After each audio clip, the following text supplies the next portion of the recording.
Dear student, I once again get this privilege to talk about the tense. Last time I have been talking so much about the tense, and also I have completed the present indefinite tense, the four kinds of present indefinite tense. I have talked about the present indefinite tense, I have talked about the present continuous tense, I have talked about the present perfect tense, I have talked about the present perfect continuous tense. Today I am going to talk about the past indefinite tense, and also I will give you the consequence of this next one also. Just this time I would like to give you what is the present past indefinite tense, what is the past indefinite tense, what is called to be the past indefinite tense, how can we understand very clearly, and how can we use it, how can we write and we speak in our different daily time or moment. That's why I would like to give you this morning what is called past indefinite tense. Past indefinite tense কাকে বলে আজকে আমরা দেখব। past indefinite tense বলে অতীতকালে কোনো কাজ ঘটেছিল, অতীতকালে কোনো কাজ ঘটেছিল, হয়েছিল, বোঝায় তাকে past indefinite tense বলে। অতীতকালে কোনো কাজ হয়েছিল কিন্তু তার এখন কোনো ফলাফল নেই বা কোনো অস্তিত্ব নেই, কাজটি সম্পূর্ণরূপে শেষ হয়েছিল, বোঝায় তাকে past indefinite tense বলে। ক্লিয়ার হয়েছে?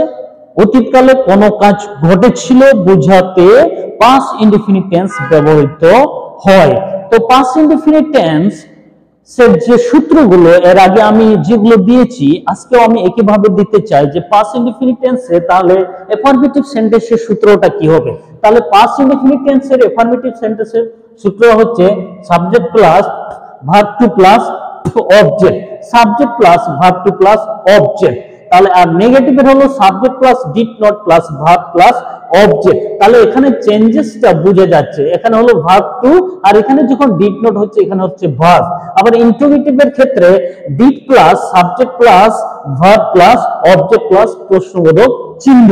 ইন্টারোগেটিভ নেগেটিভের ক্ষেত্রে did plus subject plus not plus verb plus object plus প্রশ্নবোধক চিহ্ন। বাট এখানে আমরা এইভাবেও করতে পারি, ডিডেন্ড এখানে আমরা প্রথমে ব্যবহার করতে পারি। তাহলে দেখা যায় কিভাবে সেন্টেন্সটা গঠন করতে পারতেছি। তাহলে সাবজেক্ট যদি আমি এখানে লিখতে চাই সাবজেক্ট সাপোজ আই, তাহলে এখানে ভার্ব দিলাম ভার্ব টু, তাহলে এখানে আগে দিয়েছিলাম ইট, এখন যদি আমি দেব এট, আই এট রাইস, আমি ভাত খেয়েছিলাম, আই এট রাইস, আমি ভাত খেয়েছিলাম।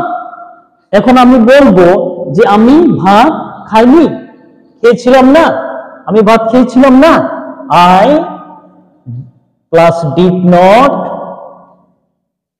প্লাস ভার্ব, তাহলে এট এর ভার্ব হচ্ছে ইট, তাহলে এখানে আমি ইট দিলাম প্লাস রাইট রাইস, তাহলে এখানে কি হলো I did not eat rice, আমি ভাত খেয়েছিলাম না, I did not eat rice, আমি ভাত খেয়েছিলাম না, আই এট রাইস, আমি ভাত খেয়েছিলাম।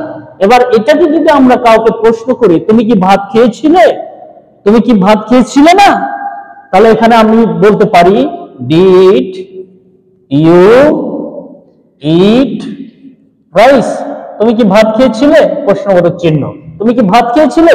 আবার এখানে যদি আমি নেগেটিভ ভাবে প্রশ্ন করি তাহলে did you not eat rice, তুমি কি ভাত খেয়েছিলে না, এটা বুঝাচ্ছে।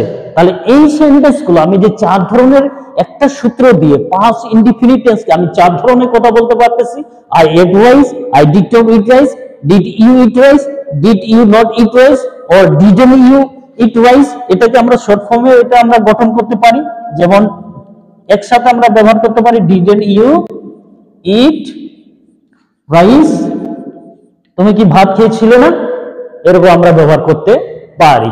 সো এই যে সূত্রগুলো যে এখানে অনেক ক্লিয়ার ভাবে মানে আমাদের দেখাচ্ছে, আমরা কিন্তু একটা সূত্র যদি পরিষ্কারভাবে আমরা মুখস্থ করতে পারি, যেমন subject plus verb two plus object, I ate rice, আমরা কিন্তু অনেকগুলো সেন্টেন্স গঠন করতে পারবো, অনেকগুলো অনেক যা আমরা বলতে চাই, অতীতে কোনো ঘটনা যখন ঘটেছিল বা কাজ হয়েছিল এরকম যদি প্রকাশ করতে চাই, আমরা কিন্তু অনেকগুলো সেন্টেন্স অনেক সহজে তৈরি করতে পারবো।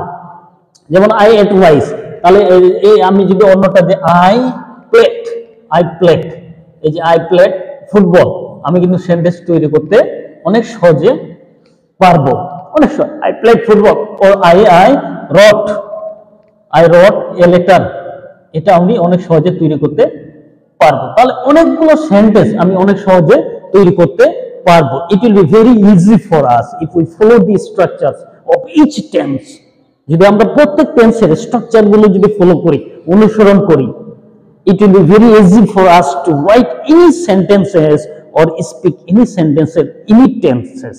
যে কোনো টেন্সে আমরা অনেক সহজে কথা বলতে পারবো, অনেক সহজে আমরা লিখতে পারবো, যদি আমরা এই স্ট্রাকচার গুলো যদি আমরা ফলো করি। এই যে স্ট্রাকচার গুলো যদি আমরা ফলো করি, এই স্ট্রাকচার হলো অনেক অনেক গুরুত্বপূর্ণ একটা জিনিস। স্ট্রাকচার মাধ্যমে আমরা কিন্তু সেন্টেন্স গঠন করি। যতগুলো সেন্টেন্স আমরা এই যে লিখি, আমরা বলি, স্ট্রাকচার এটা আমরা প্রথম বেসিক অবস্থায়, প্রথম অবস্থায় আমরা স্ট্রাকচার ফলো করি, কিন্তু যখন আমরা ইমপ্রুভ করি, যখন আমাদের ফ্লুয়েন্সি চলে আসে, তখন স্ট্রাকচার আমরা ফলো করি না, কিন্তু প্রথম অবস্থায় আমাদের অনেক সময় স্ট্রাকচার ফলো করতে হয়। সো এটাই আমি সাজেশন করতে চাই যে আসুন আমরা এটা স্ট্রাকচার অনুযায়ী প্রথমে প্র্যাকটিস করি, দেখতে দেখতে আমাদের কিন্তু যখন ইমপ্রুভ হয়ে যাবে, we don't have to follow any structure, automatic hour brain will lead us to speak English. We don't have to think about which structure should I put here, which tense should I put here. We don't have to think about it. It will become automatic. Our brain will lead. That's what. That is out of my experience. I'm talking to you. Out of my experience. It will be helpful for you.